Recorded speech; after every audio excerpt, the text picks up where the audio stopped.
GS model, and you see that it was first proposed 1,000 years ago, and you may think, well, that's a bad link. So you compare it with the person who proposed it, and you get this guy, Al-Biruni. Who was Al-Biruni?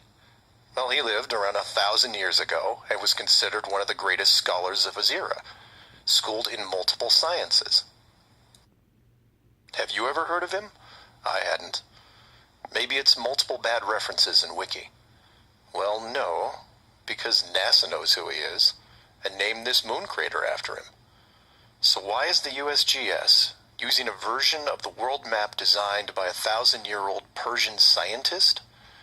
Because it's correct. That's why. So to be clear, let's compare them again. The United Nations flag, the USGS official map of the Earth, and the Flat Earth model. All identical, but one isn't recognized and instead ridiculed as an outdated look at the world. And this is one of those political quandaries that the authority gets stuck in. The short version is this. The government is on the same page as the flat Earth, but they can't admit it, even in confidence. We know the Earth isn't flat, they say, but it really is. We know you use the same map as we do, but ours is just an image. And anyone who says differently is obviously crazy. It makes you wonder how long the USGS has been using that model as an official reference.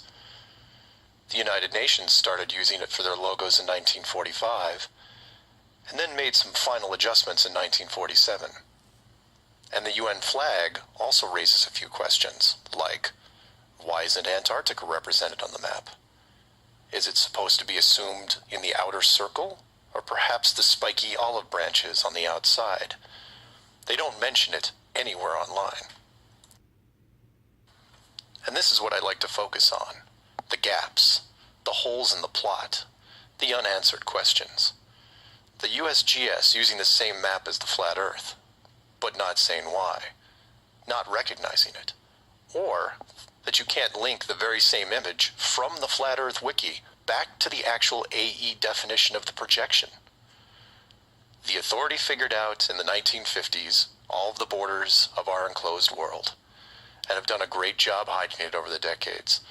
But the world's a complex place, and there are clues out there just lying around. I think it's time you saw some of them. So do some of your own research and ask questions. Please feel free to